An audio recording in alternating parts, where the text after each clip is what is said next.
Good afternoon. Today is Monday, the 9th of September 2024, just after 1 o'clock. Welcome to UK Column News. I'm your host, Brian Gerrish. Delighted to be joined by Alex Thomson from the Netherlands and Ben Rubin speaking to us from London.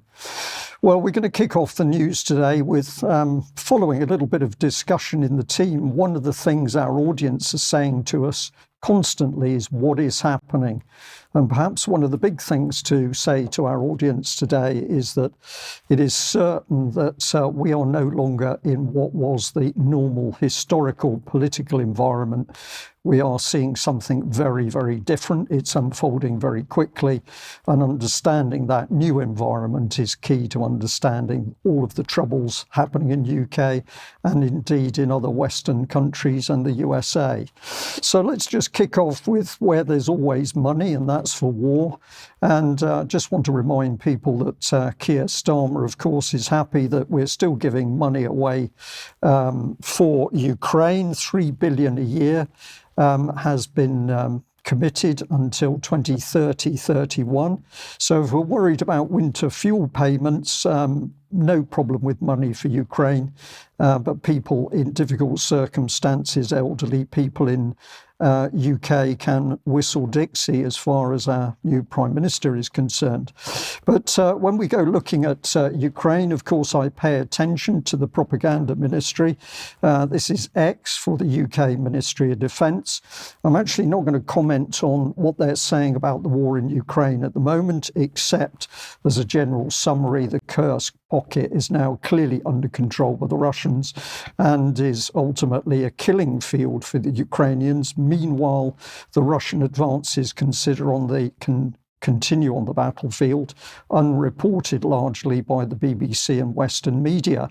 But one thing that I did pick up on when I was looking at that X page, if we can just pop that one back on the screen, was this recommendation here that I might like to be looking at Anton Gerashenko. And I was intrigued by this particular gentleman. I went to have a look, and here is his X account. It says Ukrainian patriot, advisor to Internal Affairs Minister, 2021-2023, Institute of the Future founder, support volunteer translators. Now, I was interested with the Institute of the Future because I was well aware, we'll just highlight that little bit. There it is there on the screen. I was already aware of Institute for the Future, but this is just a little bit more from the Kiev Post on Anton himself. Pretty aggressive stuff. Putin's death will end the war, but I was fascinated as to how he could be the founder of Institute of the Future. It seemed remarkably close to this organisation, Institute for the Future, which is an offshoot of the RAND Corporation. What it says about itself is that it's bringing people together to learn the tools of foresight in order to make the future today. And then it talks about everything from community leaders, strategic leaders in large organisations.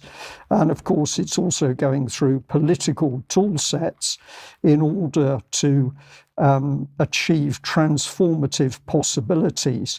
Now, the interesting thing about this organisation is you can say to yourself, what is it doing? Is it forecasting the future, or is it helping to create the future? Let's have a listen to this lady, one of the key psychologists. Thank you so much. Thank you, Vyacheslav. And thank you for inviting me. I'm honored to speak with you. As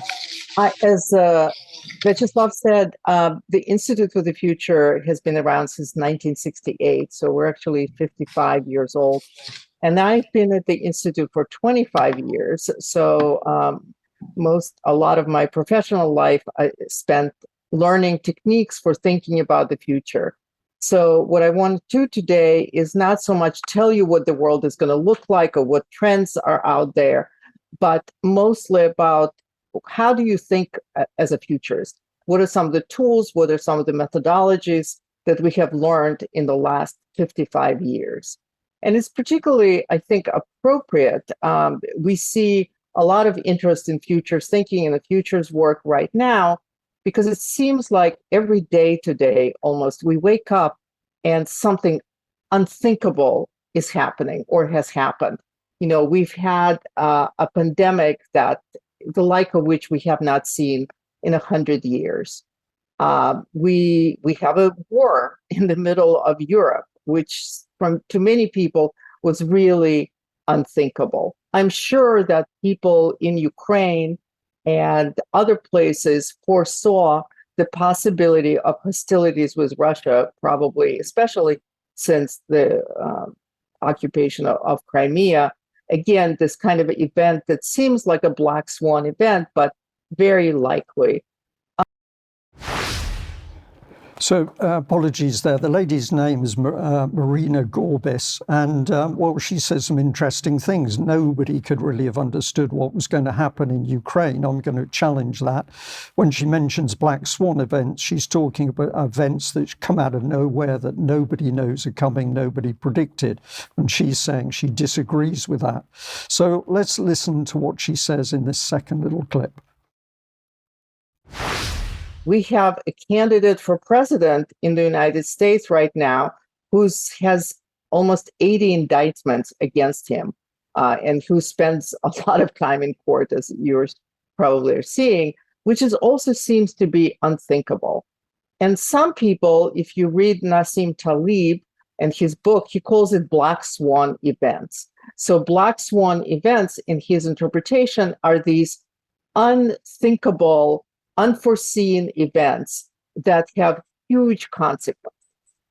And I kind of don't see these as black swan events. I'm not a big believer in those, because in many ways, you could not predict, you could not see the exact timing or the exact form that these events would take, but you could certainly see things moving in that direction. You could see that these things are very likely, and you could probably see them decades ago. They're events that are decades in the making. So in 2008, the Institute actually published a scenario of a large-scale respiratory pandemic called ARDS, acute respiratory distress syndrome. And it wasn't that, and we really looked at what is the reactions of people, how will people cope, what strategy will they use, what will be the impact, who will be mostly impacted. And we saw a lot of these possibilities that we saw in real life almost a decade later.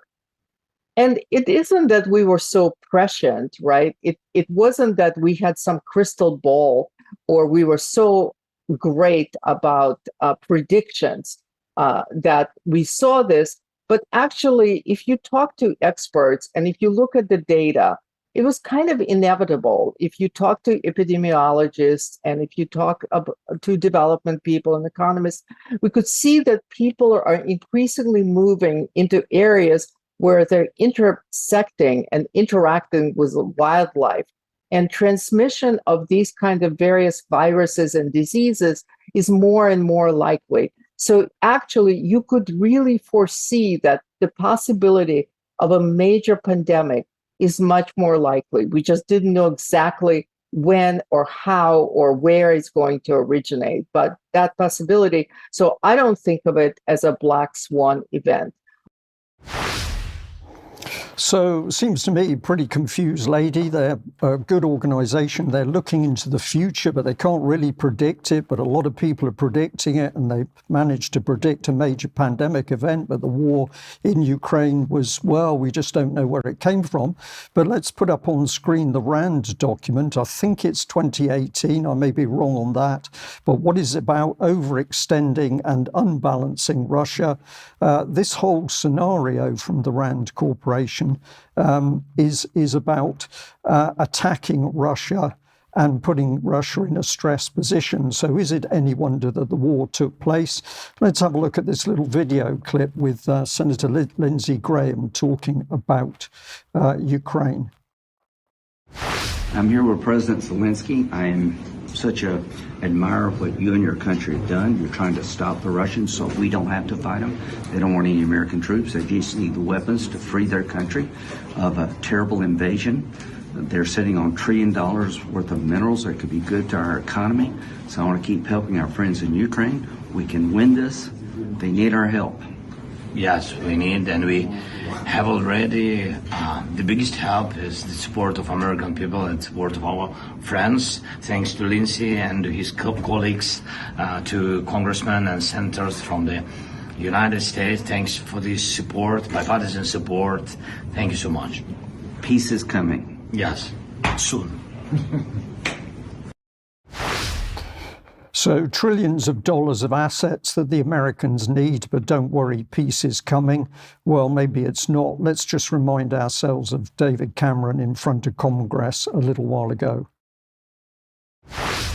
Listen to me, I argue that it is extremely good value for money for the United States and for others. Perhaps for about 5 or 10% of your defense budget, almost half of Russia's pre-war military equipment has been destroyed without the loss of a single American life. This is an investment in United States security.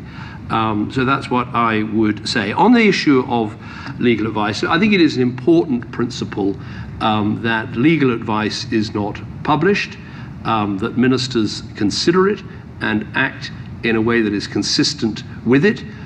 We answer questions about it, as I am now, as I will be in the House of Lords, I'm sure, next week, and I've got a question.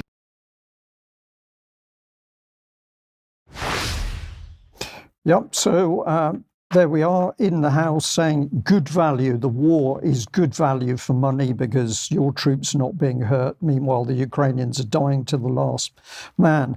So if that's the case with Cameron, where's Starmer? Well, I'm just going to remind our audience today that in the background, one individual is digging very deeply into matters of child abuse to find that the Home Office is labelling them as vexatious because the Home Office doesn't want to release information about what went wrong in some of the child abuse cases and the grooming gangs. And the particular individual sent me this letter, which he's obtained. It's Tony Lloyd, the Police and Crime Commissioner, talking about Cyril Smith, but asking why, despite 80 pages of information on file by the police, Keir Starmer took no action.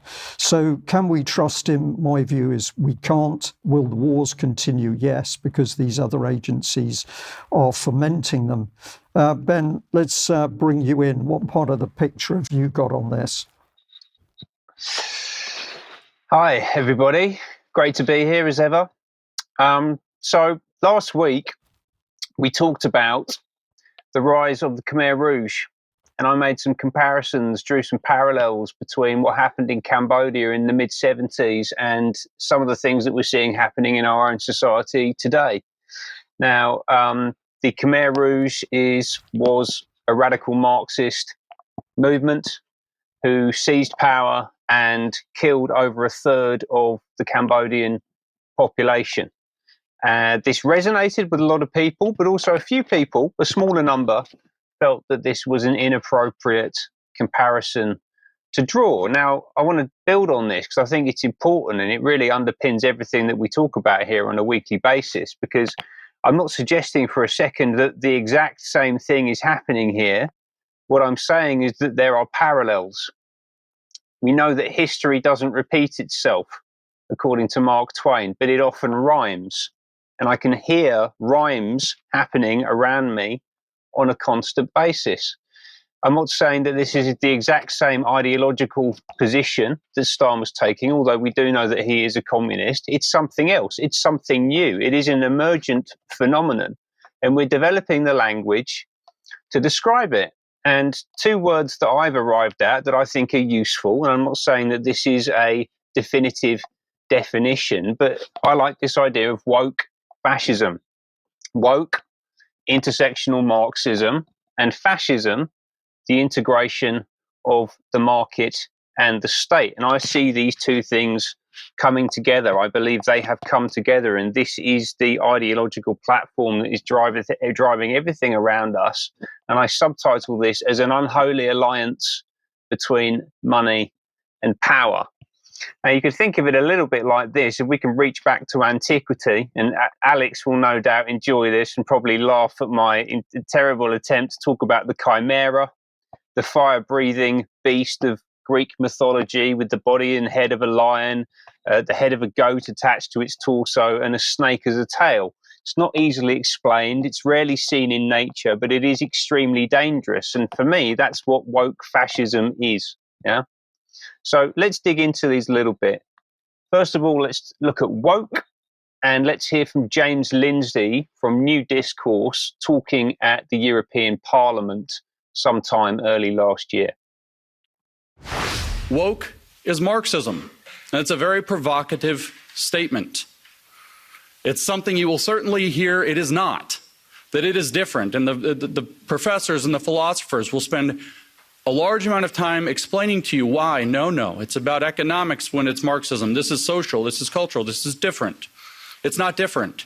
I need you to think biologically for one moment, and I don't mean about your bodies. We could do that. That's a different topic. I want you to think how we organize plants and animals when we study them. They're species, but above species there are the genus of the animals. So you think like the cats, all the cats, but you have tigers, you have lions, you have house cats, you have whatever, leopards, many different kinds of cats. If we think of Marxism as a genus of ideological thought, then classical economic Marxism is a species, radical feminism is a species in this same genus, critical race theory is a species in this genus, queer theory is a species in this genus, post-colonial theory that's plaguing Europe is a species in this genus, and they have something that binds them together called intersectionality that makes them treated as if they are all one thing. But the logic is Marxist. So the dominant cultural narrative surrounding us, certainly as being put forward by the left, is fundamentally Marxist. Yeah, so we're constantly being talked to about race, gender, sexual orientation.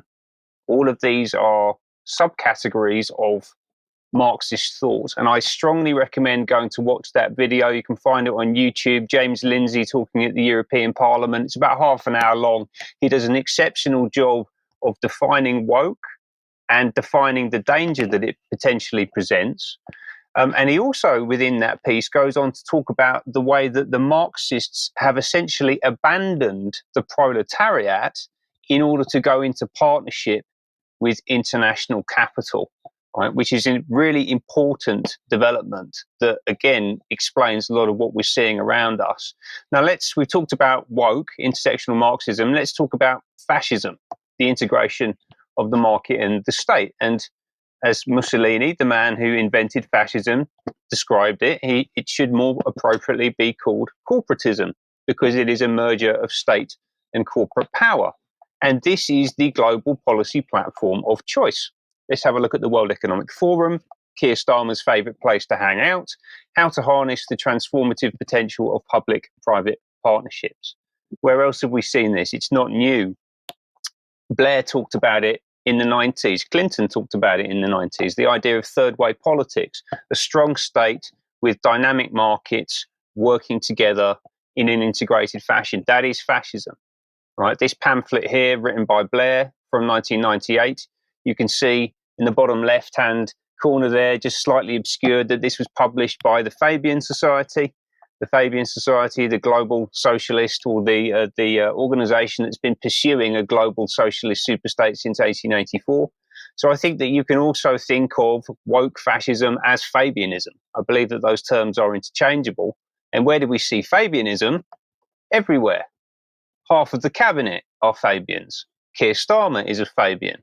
Tony Blair is a Fabian. I could go on. Where do we see these philosophies, these ideologies, these positions appearing in public policy? Well, we can already see it in the Demos report that I talked about a couple of weeks ago, Only We Can Save the State, where Demos, which is a Marxist think tank, is talking about standing up to the big forces of development capital and working with them as equals. Right? We are now equals with development capital. The state is working hand in glove with capital, business, the markets. How are they doing it? Through forums such as this. This is EY, the global consulting firm, who are a strategic partner of the World Economic Forum, hosting Keir Starmer and Rachel Reeves and other shadow cabinet members at the start of this year to introduce them to 40 CEOs of major European businesses that they are going to be working with when they assume power later in the year, which is where we are today. Where else do we see it happening? Well, Starmer, on his grand tour of European powers over the past few weeks, met with Simon Harris, the Irish Taoiseach, over the weekend. They're talking about delivering growth and prosperity for both of our countries. And let's hear very quickly what Simon Harris is all about. There's a lot of talk at the moment about going back to normal. And we all want to go back to normal in terms of the things we miss in life. But from a public policy point of view, we're never going back to normal. We need to get to a new normal. We do need to truly build back better. Build Back Better, Klaus Schwab, World Economic Forum. This is what Starmer is up to. This is what he's doing, and it's imbued every single part of the state, every single part of the market. He was in Germany this was about 2 weeks ago, I think. Apologies, I forget the exact date. Meeting with Olaf Scholz, meeting also with Siemens. So you can see there, excuse me, I've jumped ahead slightly. So he's doing the state bit, then he's doing the market bit. Right? Siemens is a World Economic Forum partner. They're delivering all the technology and also a bunch of the leadership for Great British Energy, which Ed Miliband is extremely excited about. He says it's going to be the envy of the world, just like our NHS, which basically means that we give loads of money to the government, who then keep a chunk of it, spend some of it to deliver services to us, and then tell us that we're getting a good deal. Right? This is a scam, but that is what the public-private marketplace actually looks like. And if you complain about it, you can expect to be slandered, demonized, locked up, and subjected to increasingly serious acts of violence. Right? And that is the situation that I see in front of me here in the UK and further afield. Ben, thank you very much for that. Well, I think the picture is coming to the surface pretty quickly. Alex, let's welcome you to today's news. And of course, if the state is going to have absolute power, it must have control of the legal system. Indeed, it must. As I was listening to Ben there, I was reminded of the first instance of the third way being adumbrated in politics well before the 90s, with Anthony Giddens telling Blair and Clinton's advisors telling him to put it into practice. It was a post-war Nazi continuation strategy best written about by Joseph Farrell. The third way in their conception was keeping the Americans and the Soviets out of the picture while a corporato-fascist system was redeveloped in Europe. And as regards what Ben just closed with on the National Health Service, I think Thomas Sowell, the famous American commentator, said it best.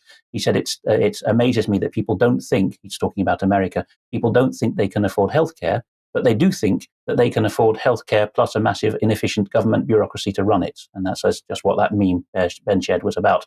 Now, the legal society, particularly the jurisdiction of England and Wales, as we have several jurisdictions in the United Kingdom, the in-house journal for English and Welsh solicitors, the Law Society Gazette, reports that there is now, it's in consultation period until the end of November, but it is likely to go through.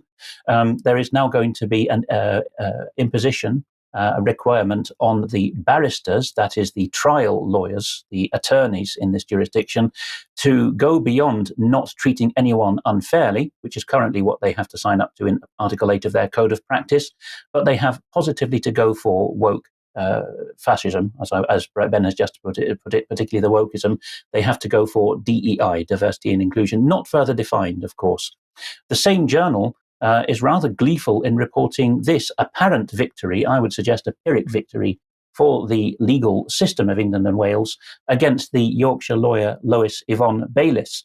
Lois Bayliss, who runs a practice called Broad Yorkshire Law, was brought to a solicitor's disciplinary tribunal because she wrote, not acting under instructions from a client, but out of concern for children and using her legal knowledge, she wrote to a number of schools, pointing out to them, this is the key bit that you will not read in the Law Society Gazette. What she pointed out to them was that there was no possible way during the inoculation campaign for COVID-19 in schools that informed consent, the legal requirement, going all the way back to Nuremberg, informed consent could not possibly be required. That was not proven at her disciplinary tribunal to be a misleading statement, no matter what is claimed about it.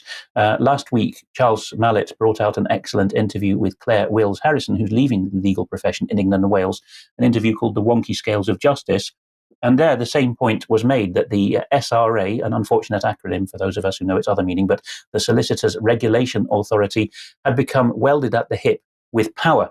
It's the legal reflex of what we've just heard about in the corporate world, knowing which side your bread's buttered, and imposing the will of power upon your own profession, which you're supposed to be there to represent, or regulate, as they now call it. It's supposed to be representation, ultimately. So do listen to that in order to understand what's going on here with the SRA. What's going on here in detail then? Well, it'll all be in the show notes as usual. This is the letter from the beginning of 2022, which Lois Bayliss wrote from her practice to schools with regard to the COVID immunization service visits, pointing out simply that they owe a legal obligation to each child in their care. Again, this wasn't overturned. In a very questionable couple of points of nicety, it was upheld at this disciplinary tribunal that Lois Bayliss had breached some requirements of her profession, which leaves her with the possibility of being stung for a very large legal bill. But the point that she's keen to emphasize is that it was not found to be wrong in science, in fact, or in law that the informed consent could not be obtained by the schools in this jab drive. That is really the victory, the hill that she was prepared to die on. She has put out a statement. I won't read it in full. People can freeze it to find out what's going on here. But she's keen to emphasize that for the sake of the children, and this was cynically quoted in the headline of the Law Society Gazette, I did it for the children in scare quotes, but good on her for going that far and saying that. She put this on record. She was being threatened, but it was not proven that what she'd written was misleading or anything else. She was accused of damaging public trust and confidence in her profession, which is often how dissident doctors are stung by their regulators in various Western jurisdictions. And at the end of it, you can see that the date is the 5th of September. So just at the end of last week, she says she still has to find £32,500 to pay, and she has to pay her own costs around £60,000. But it's all worth it if even one child was not jabbed with a harmful substance because of it. So with no reservation whatsoever, I share, and it will be in the show notes, her fundraiser. As you can see, she's at the halfway point in raising the 100,000 that she needs to cover the likely or confirmed legal expenses she now faces as a result of this. Now, Mike Yeadon, in sharing this, was keen to point out that that this shows that you can't put any incriminating evidence on record against the system. And I take his point. She was stymied at every turn. But I don't think it was ill-advised of her to face up to this disciplinary tribunal and to flush out the admission that there was nothing misleading about the points she made about informed consent, because that's the bedrock of the legal profession, of course, is to ensure that fundamental human rights, as they're now called, are honoured. What's going on then with different parts of the United Kingdom? Well, Fox News in the USA has picked up that in a continuation of what Charles Mallet has been reporting on from Birmingham and and Brighton in England, we now have a spread even to Northern Ireland of people being arrested for silent prayer about outside abortion clinics. In this case, the Causeway Hospital in Coleraine, County Antrim, a lady called Claire Brennan there. I haven't seen much domestic coverage of this. While we stay in Northern Ireland, in County Fermanagh, Southwest College there, I think based in Enniskillen, has announced to its sixth formers, as we used to call them in old speak, the school leaving 2 years, that they're invited to participate in a carbon literacy program. I won't read this out either, but it looks like you get brownie points with your future employers if you have joined the Carbon Jugend while you are still at school. That's how I read it.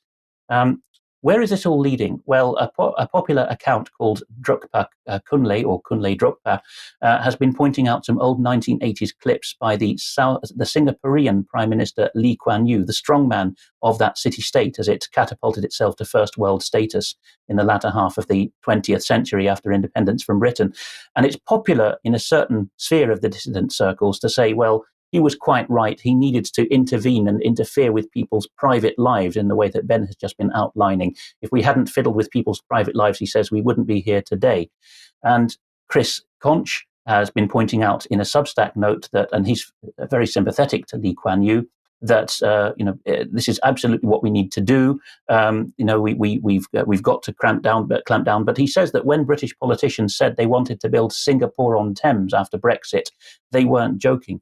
What does this entail? Well, if you just take the freedom of religion aspect of it, but one among many of the important aspects that need to be considered, you will see in a speech in, I think, 1987, that Lee Kuan Yew, after pouring cold water on freedom of religion by saying that not even not even Europeans are excited about Christianity, there's nothing to get excited about, he arrogantly says, as I put it in my post, which will be in the show notes to my Telegram channel, he says, firm government will ride through this patch, that means a rough patch. Soft government trying to accommodate everybody will lead to big mischief, he snarls as he ends his speech. So the Lee Kuan Yew, going full Singapore way is not a helpful path to take. It's already being taken, particularly by the Blairistas. We see here, just in passing, that the Speaker of the House of Commons has been telling BBC Radio 5 Live that there must be nobody saying anything nasty on social media. The Speaker of the House of Commons, for goodness sake. And on the question of whether the Prime Minister is driving all this, we see the BBC telling us that he's concerned about the increase in support for what he calls the far right across the channel over here on the continent. But he says in Britain, the answer to it is delivery in government. Ben has already pointed out a couple of Irish connections. I'll just mention this one as well, that the Border Security Command, which involves, of course, the Irish angle as well. He's there posing with them, having their backs to the camera like FBI strongmen, saying, we will smash the vile people smuggling gangs. That's really East Asian communist language, isn't it? And, just a week or two ago, if you said this, you were going to be on the wrong end of his prosecutors for saying the same thing.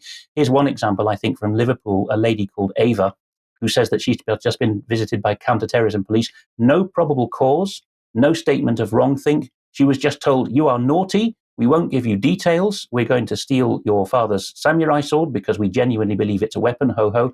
And they found a Roman helmet in the house, which they said, this is Anglo-Saxon and evidence of you being a far-right ethno-nationalist. So that's what going Singaporean means on people.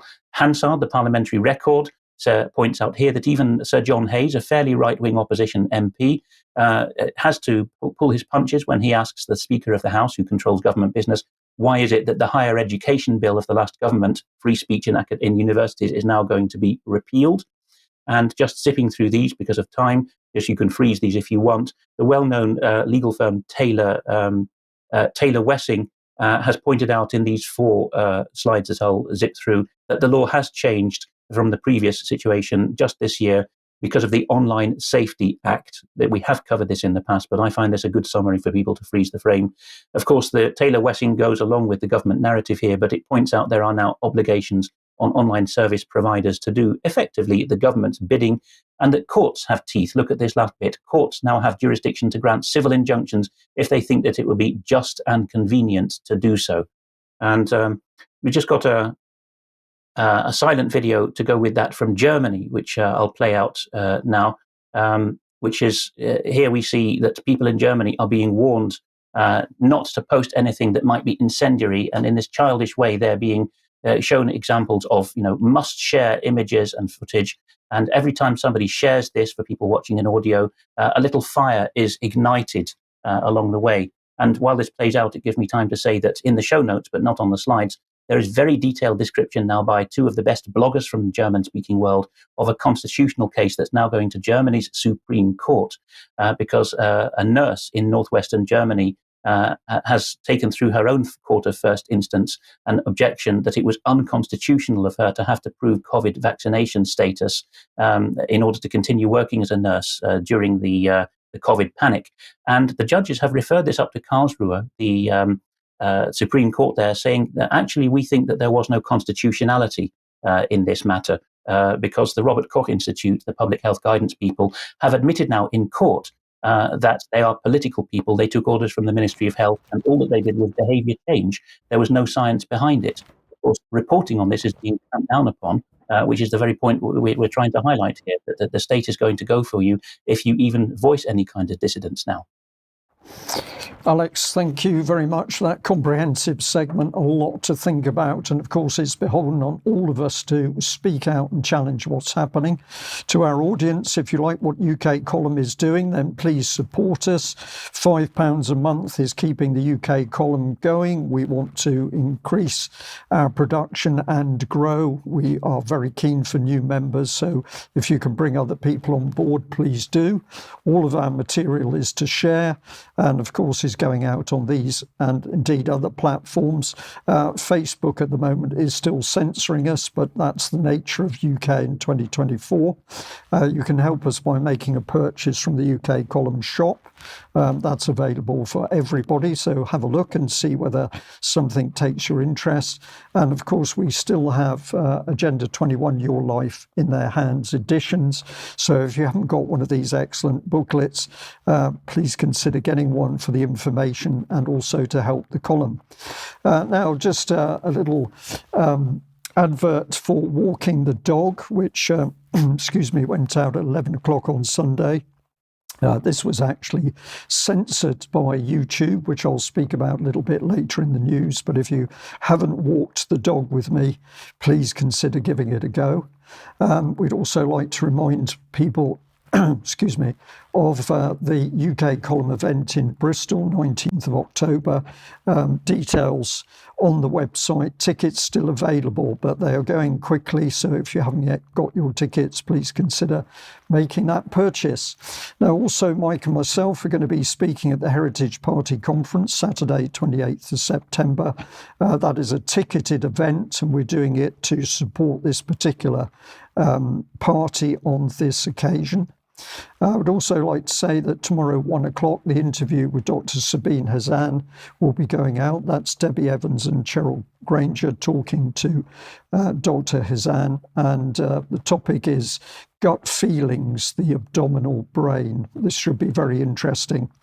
Well, Ben, let's bring you back on. And you're talking about the enemy within. Indeed, yes. Well, there's two emergent narratives, both of them coming from the same place. One of them is about the enemy within, and one of them is about the enemy without. I'm going to talk about both of them now. I'm going to start off by referencing Ricky Jones, former Labour councillor Ricky Jones, who at the Walthamstow protest that I reported on about a month ago now, essentially encouraged murder. I believe that's what I heard. It's been reduced down to encouraging violent disorder. That's what he's been charged with. He was in court on Friday in Snaresbrook in East London, and it's been reported on by the BBC. He's entered a not guilty plea. So you can see here he's denied encouraging violent disorder in connection with comments at a counter-protest. Videos had emerged online reportedly showing Ricky Jones telling a crowd in Walthamstow that far-right demonstrators needed to have their throats cut. Apparently, he's denied it, and there is a trial that's going to take place in January. But let's just have a little quick look at the video and let viewers make up their own mind about what was said. They are disgusting, nasty bastards, and we need to cull their throats and get rid of them all.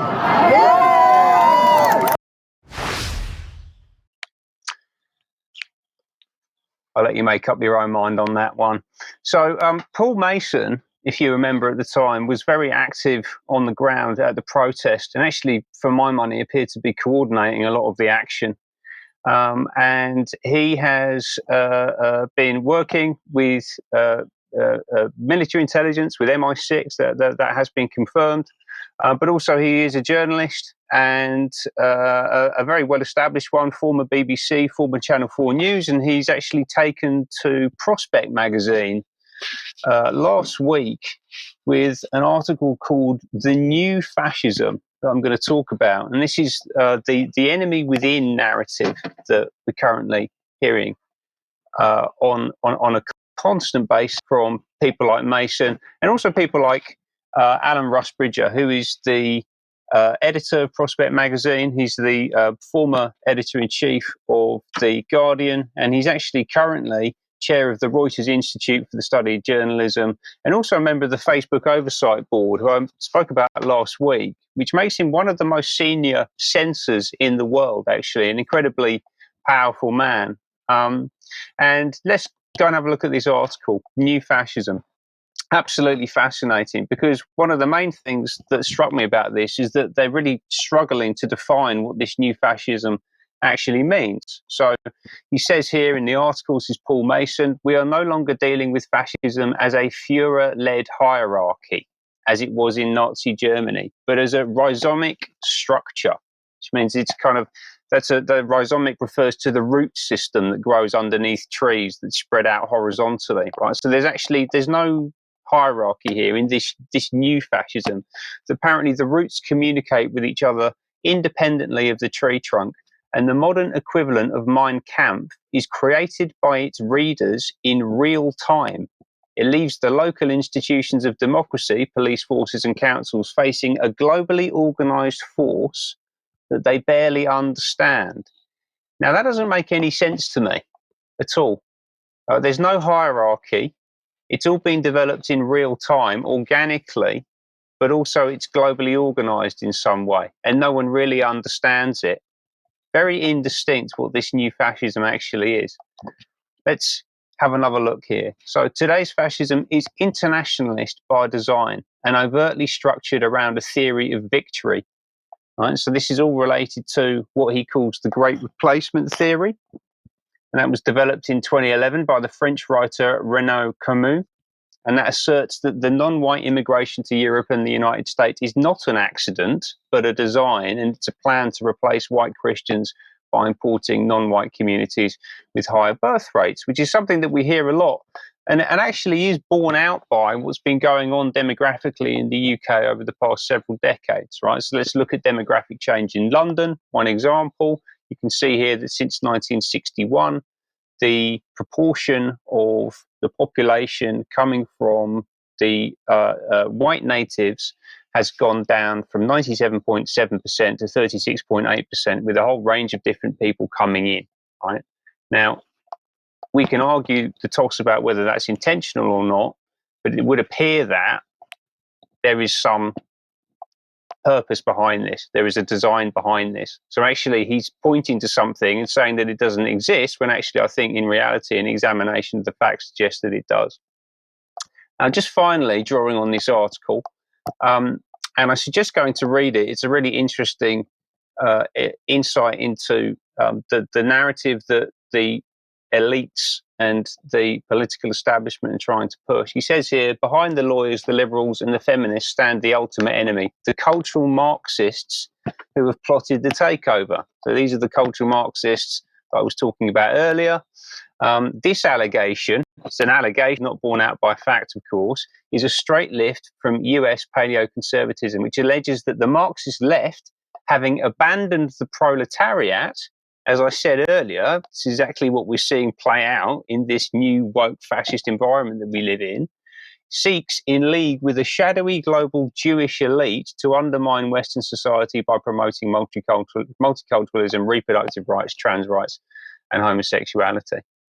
Right. So within there, you have a lot of conjecture, a lot of misdirection, but also a few little pieces of truth, all of which are being directed towards terrorizing British people about the nature and the motivations and the methods of their fellow citizens, right? Because these aren't just fascists, they're also people that live in this country and in many cases have valid concerns, a lot of which Paul Mason has just articulated and described as being some kind of conspiracy theory.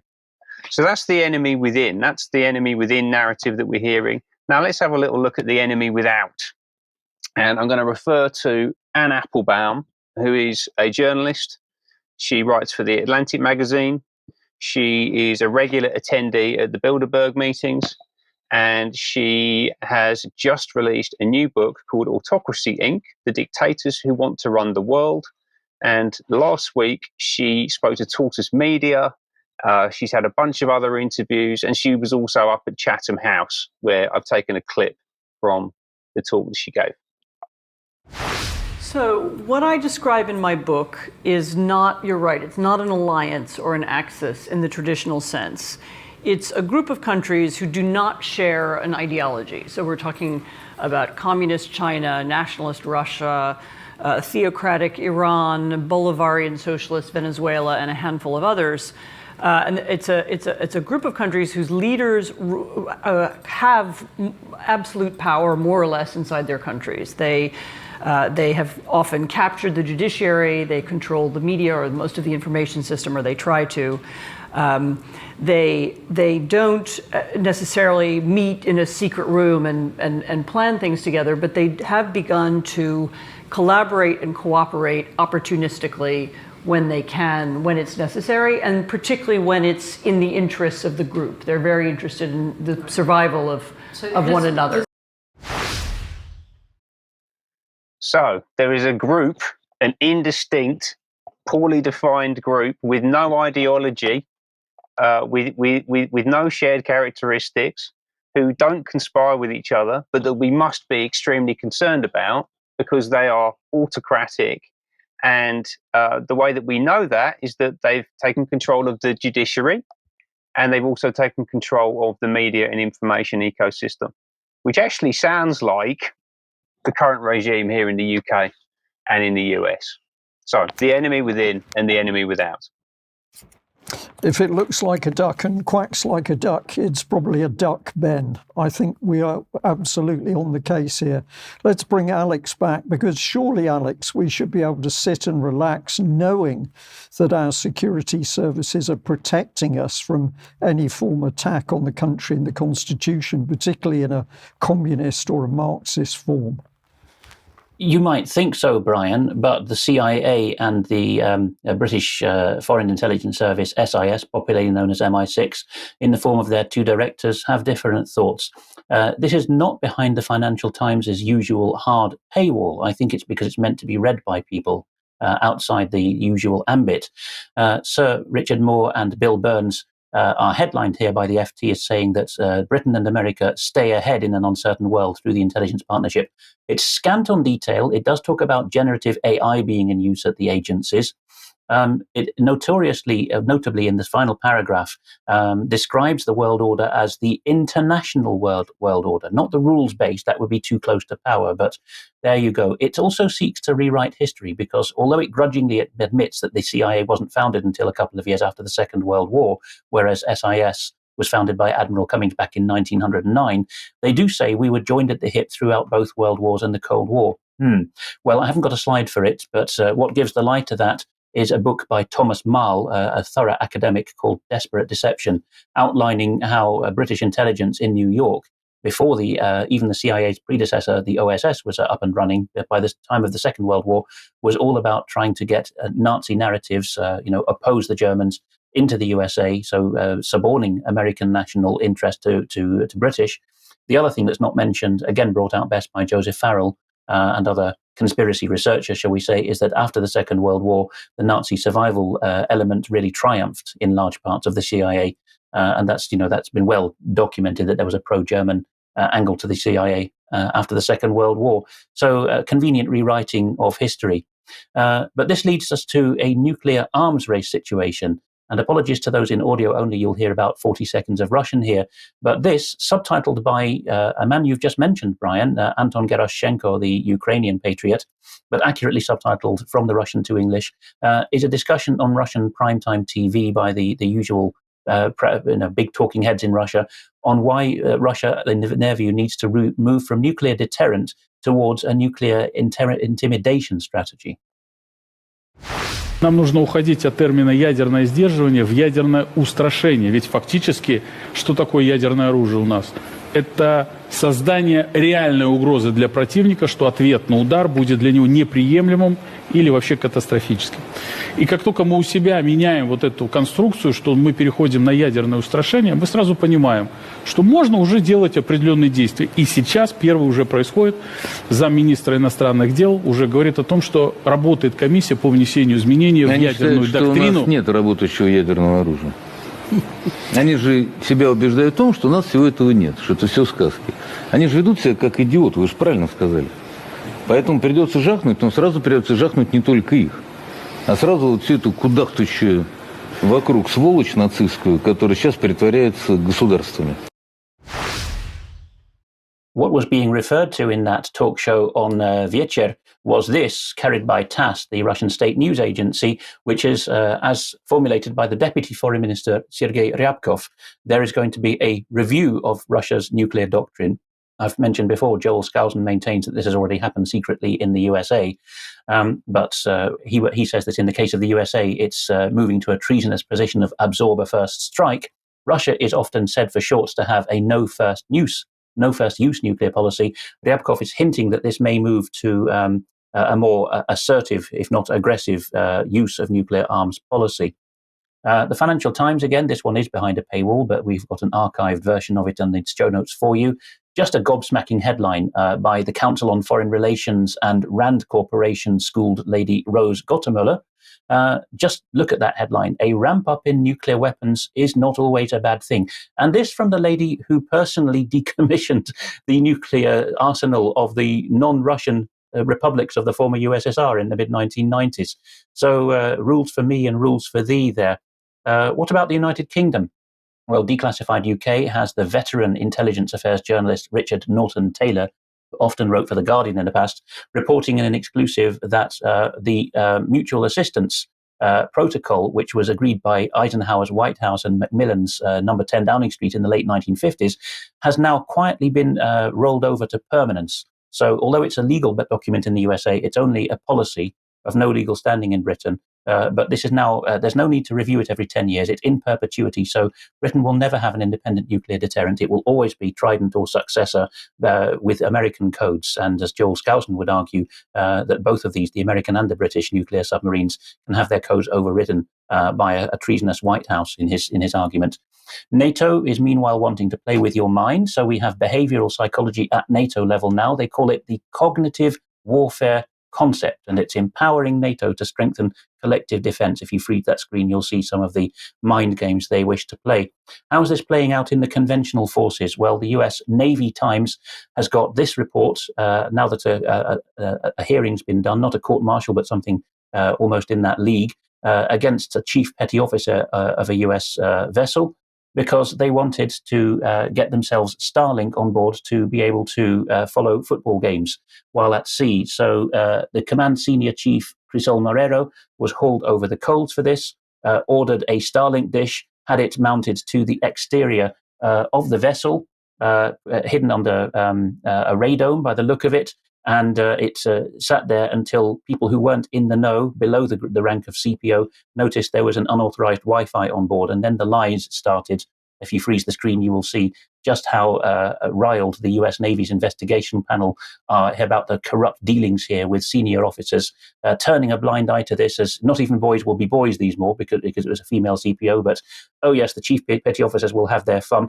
What's the relevance of this? Well, this is a good way to sink your vessel in wartime, of course. Having an unauthorized satellite dish is a great way for the Russians or Chinese to track where you are. So, is the threat taken seriously? I don't know. Finally, in this segment from me, Lockheed Martin, what's their response to us moving closer to worldwide nuclear war? And yes, I do know people doubt whether nuclear weapons exist, so please don't write to me on that score. I know what the arguments are. But just look at this. Lockheed Martin is developing a system, according to Reclaim the Net, to identify and counter online disinformation, prototyped by DARPA. So the weapons and the military-industrial complex now regard counter online disinformation as one of the profitable tools they can sell to government.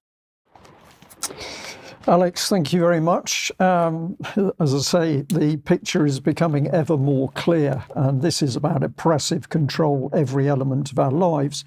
But the control system has also hit walking the dog, which in principle is me taking my dog for a walk in order to entertain UK column members in particular. But when I prepared by uploading episode 5, which was due to go out Sunday just gone, up popped a warning that my content had been removed due to a violation of our community guidelines. So effectively, even walking the dog censored by YouTube. I'll do more of this in extra time, so I will flick through this section quite quickly. But essentially, it gave me some guidance as to what I should be looking for. It gave me a timestamp, but it talked about content that posed a serious risk of egregious harm by spreading medical misinformation about currently administered vaccines that are approved and confirmed to be safe and effective by local health authorities and the World Health Organization. Anything challenging that isn't allowed on YouTube. So let's just have a little listen to what Piers Corbyn had to say, because he was the gentleman speaking at that particular time. This is only a tiny section of what he actually said. Number 4 I've got on the list is vaxes. The origin of vaccines. You see, I think, okay, we can see the mRNAs are common. And then you go back and you see these different vaccines. Well, like, we got this thing about blood poisoning, you know. Well, that was all connected with importing vaccines. Pleased to look at criminal charges in the infected blood scandal, which is, 30, 40 years ago. Well, we should look now at the murder going on. I mean, the biggest genocide in the world is happening now. 17 million people have been killed by this vaccine. So, how did we get to everybody believing in vaccines? Well, that was only a little clip. He did speak for a few minutes on the subject of vaccine, but you're not allowed to give a personal opinion anymore. You're not able to use your own acumen, your own brain to decide what is right and what isn't. No, this was censored by YouTube, and I had to cut that passage out in order to get the video up. But I then got the opportunity to be trained, or reframed as I prefer to call it, by YouTube, so that I understood what their policy was. So this is what pops up on screen. Get started, look at your content, take action, take a policy training. Well, when you do that, it quickly tells you about medical misinformation and says that YouTube is trying to prevent misinformation, but the misinformation can be about treatment or denial. So it's quite comprehensive. I ran through a little training program. They ask you questions. Misaka and her friends film themselves having a conversation in the car. Let's have a look at this in more detail. In the video, Misaka says she doesn't want to get the COVID-19 vaccine because the shot won't actually prevent her from getting COVID-19. Is this a violation? Yes or no? I said, yes, it is a violation, but it actually said it doesn't violate our policy because she does not spread medical misinformation. According to information from health authorities, there is not a guaranteed prevention method for COVID-19. This one, sorry, that's a little bit clearer on screen. I've got another one here.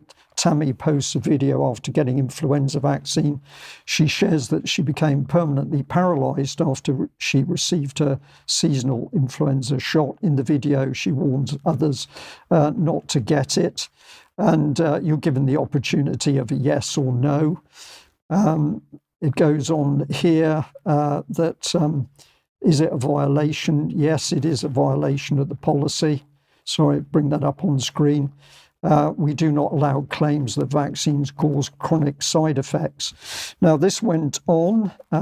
If Mike would just kindly bring me back on screen, I'm just going to move through some of these slides, because eventually when you get to the end, it tells you that if you've done well enough, you've actually been retrained, reframed to understand what YouTube needs. So this is one of the last screen that comes up.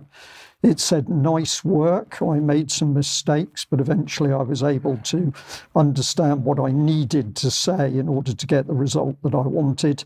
But the irony of all this is, of course, that we were banned from YouTube originally by putting out the testimony of Nicola, who said what happened to her husband, paralysed from the neck down as a result of vaccines during the COVID-19 pandemic.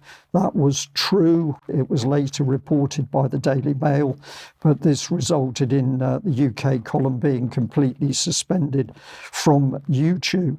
And although we can post some material, it's clear that we dare not speak on this subject. Now, are we surprised? Not really, because if we have a look at what Neil Mahan, the chief executive, had to say, this is as reported in the Hollywood Reporter. He says that they're going to continue to engage with policymakers to share our perspective on policies that impact our creators.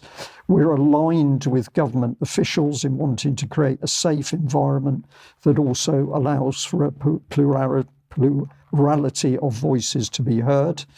It goes on to talk about Section 230 of the Communications Decency Act in the US, which gives us the ability to remove harmful content.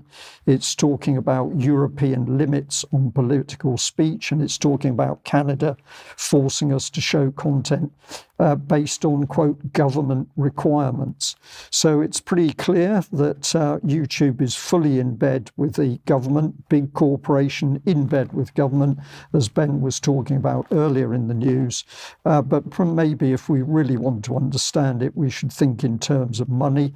So this is the same magazine talking about YouTube ad revenue dropping to 6.7 billion during the first quarter. So my question for the audience is, do you fight government when you're making so much money?